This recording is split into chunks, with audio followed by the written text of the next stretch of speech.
I'll try to do anything in art, but I'm crap at maths. Welcome. Thank you. In the daily life, do you often tell beautiful lies, or are you mostly telling the truth? I do what I have to do to make the story good. And what is a good story for you? I don't think it's important to make any distinction between a lie and the truth. A good story for me is one that moves you, transports you, and lets you use your imagination. Also, when a lie maybe can hurt someone? I don't use lies to hurt people. Okay. Yeah, but sometimes it's something that happens besides you don't want it to hurt someone. I've never hurt anybody on purpose, or I don't think I've ever hurt anybody really. Like, most people think I'm okay. Okay, yeah. I've heard that your album you've written for almost 5 years, or 5 years Yeah. almost. In that period of 5 years, in what way did your music evolve? I think. What do you mean? In what way did it evolve? Yeah, Like, maybe you started with a certain concept in your head of how you did Yeah, want well, music to be, and then. I'm kind of like interested in a certain style which is based in like stories and fairy tales, and I like writers like Jeanette Winterson and Angela Carter, and the film directors like Terry Gilliam, Tim Burton, David Lynch, Wong Kar-wai, and I think they all deal with kind of surrealism, like blowing this kind of fantasy into real issues, like taking a real life situation and making it surreal. Why are you so interested in that surreal theme? I'm interested in the imagination, and I feel that in contemporary culture we don't allow ourselves to the hope that's involved in like using our minds and transporting ourselves. I think everyone's too concerned with the truth and the how and the why. I think if we just free ourselves of that, then our minds are free to be more creative and life will be more wonderful. How did you put that surrealism into your music? Was that something difficult to do, or? No, I think the sound is quite cinematic, so I think it's quite soaring at times. Like songs like Broken Doll and Do You Want the Truth or Something Beautiful and Play On, they're all quite dramatic. There's like heavy strings, and I don't know, I was inspired by that kind of drama that was given to us by people like Edith Piaf and Billie Holiday and even Annie Lennox. This tragic romance, like overacted emotion. If you look back to that period of 5 years, are there a lot of songs that didn't make it to the record? Yeah, I wrote about 200 songs 200? to write this record, okay. And there's only 10 on there. How did you make that selection out of 10 out of 200? Well, it was kind of obvious which songs were the strongest, and also my record company had a lot to say about it as well. But I fought for the ones that I really felt needed to be on there. Okay, and isn't it a little bit tragic for that 190 songs to never be released, or are we going to see them in some other way? Maybe they'll be on the second album. Okay, in a better way. You don't know. They still exist. They don't cease to exist, so they'll be there forever. Yeah. When you're writing songs about surrealism, can you maybe remember the first lyric that you have written for this album?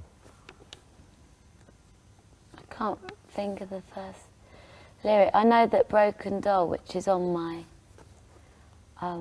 album, was one of the first songs that I've written. And that's just all about feeling like a fragile thing. It says, I don't claim to be perfect, I know I'm damaged goods, but I want to be led out of darkness just like every lady would. Lick my wounds and watch them seal with your healing heart. Embrace my sadness, look after me, 'cause there's no one else I'd ask. I'm a broken doll, and you're the puppeteer. Blah, blah, blah. Can you remember why you came up with that lyric back then? Yeah, because I feel like I'm quite a strong person and I'm quite independent. I've always worked a lot, and I think positive, humorous and strong people are like the types of people that everyone always thinks is okay, but they want to be looked after and they're just as vulnerable as everyone else. So it's about that, like saying, can you look after me? Yeah, you act, you sing, you dance, you have a degree in theater. Are there things that you're not able to do because they're in art? In art? Yeah, in art.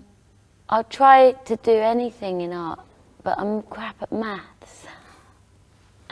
I can't do numbers, they scare me. I don't know, I'm not really a dancer anymore, I wouldn't claim to be. I trained as one and I haven't exercised since, so I'm very unfit. Where does that broad interest in arts come from? Is that something that was always in you? Or I don't know, both my parents are quite creative and like encouraged it, and also... In what way did they encourage that? Well, like, my dad was a artist and then a designer, and then my mum was a teacher, but she like always regretted not going to art school. But she couldn't go because she came from a poor family and she had to go to the courses that were free. So she became a teacher because it was free to do that. I don't know, it was encouraged all through my childhood. I think I wasn't very good at... I was quite... I don't know what you call it in Holland, but I was special needs, which means like I had learning difficulties. So it took me a long time to learn to read and to do anything with numbers, which I still can't do. And like spelling I'm not very good at and things. But then what happened was I communicated, I was quite good at drawing and stuff from a young age. And I was like in the school play from like age 7, I was able to remember lines and, I don't know, just weird, like I was good at something, very good, and then not good at others. So I guess it was encouraged to sort of, I think for my confidence, because then I balanced out, you know, I became a good student and all that, but I think my mum encouraged it because she believed that I should feel like I was good at something. Did you worry about that a lot, that you weren't able to spell very good, be very good at maths, things like that? Was it, as a kid, did you worry about Yeah, I that? was quite shy. I didn't really speak to anybody properly until I learnt to read. Like I was really quiet, but now I make up for it. And was that other, the interest in arts, was that in theater, in singing, was that needed for you to come out of your shell? Or? No, I think that I naturally think like that, like I think in pictures. When you read my lyrics on the page, they're very visual, like, so I think I was drawn to that because that's the way I think. I think about images all the time. Like sometimes I'm just laying there and I have like a video going on in my head. Is that also the reason why you dress up with all those expressive clothes? Yeah, probably. A lot of female singers at the moment are dressing up very extravagant, Lady Gaga, Katy Perry. Why is it that female singers at the moment tend to dress up so much like that? I think that female singers have always dressed up. Yeah, but not always in the way they do now. Well, in the 80s they did. Yeah, Cyndi in the Lauper, in the glam period. Annie Lennox always wore theatrical stuff.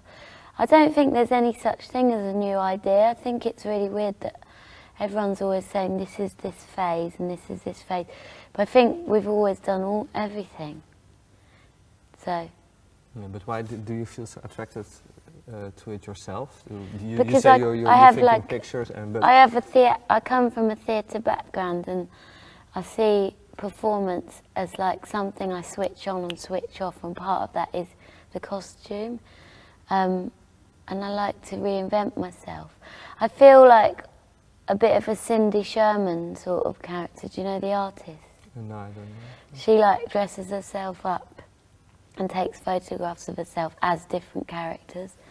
I like the idea of like being transient and not being one person. I like to be multiple. It's difficult to separate the person you are as a performer from the real person you are sometimes? Is that something that brings you... I haven't invented a character. I've always been like this. Even before I was a singer, I always dressed up. It's part of who I am. Yeah, but you said that you tend to make characters when you're on stage. I do it every day, like even when I go to the shop. Yeah, so there is some they tend to go into each other. Antonin Artaud wrote a book called The Theatre and Its Double, and it's all about how life is a performance and everyone's performing. And like, I think even like people who pretend that they're humble and don't like clothes have actually made a calculated effort to choose that outfit. Like, you know, like these indie boys that wear like ripped jeans and a t-shirt and they act like, I don't care. They actually made a conscious effort, and to me that's just as much of a character as me dressing up in a silly bowler hat and a piano top. Yeah. So I think it's the same thing. So you're actually saying that everyone around us is always playing a part. A role. Yeah. And is that the reason back then when you were young and maybe a little bit shy, did you maybe started seeing the relation between real life and theater that you became so interested in, or is it something that grew another way? No, I've always been an observer, so I've always looked beyond just what the person shows me. Like, you know, I think I've always been quite a sensitive person. Like, I have a sense of people. I can tell. I feel like I'm quite good at being able to tell if someone's insecure or if they're, you know, maybe feeling vulnerable or whatever, even if they don't project that. Okay, what can we see behind the person you are? Me? Yeah. I think all extroverts are closet introverts. As a kid, you mentioned you were a little bit shy because of you were not able to read as well. But when you were young, did you already start to wear big dresses or things like that? Yeah, I always did fancy dress with my mum, and we used to make costumes all the time. Okay. Yeah. Yeah. Also, you did some burlesque dancing. In what way does performing in burlesque clubs? Sorry. Yeah, I was singing in burlesque clubs. Yeah. How did that environment influence you in your music? I think everything I've done has informed my music. Like, I've been involved in so many subcultures. I've been into like hip hop when I was younger. I was a bit of a hippie at one stage. I've been in the cabaret circuit doing the burlesque and magician's assistant. Worked at Agent Provocateur. Been amongst lots of artists, and I think all of it informs what I do. Like, it's all in there, the imagery from it and the experiences. Back to the album, it's finished now. Are you as proud of it as you thought you would be 5 years ago? I'm proud, yeah, that I've completed an album, and you know, I don't think it's a weak album.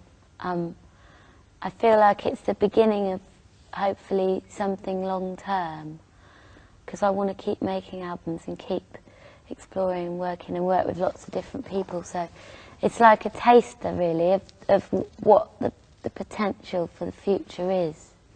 Yeah, when you started 5 years ago, did you wanted it to be something more than just a passion? Did you wanted it to be a career, music?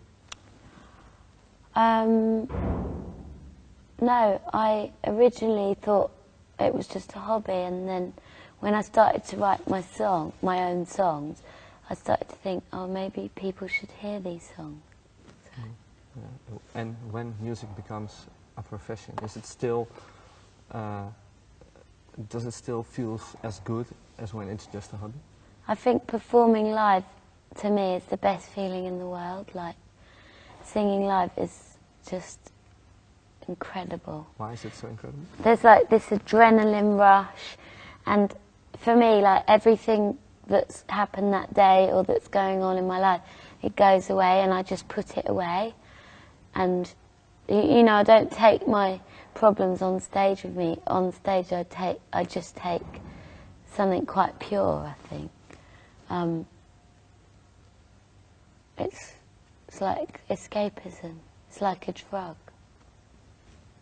Okay, thank you for your time. Thanks.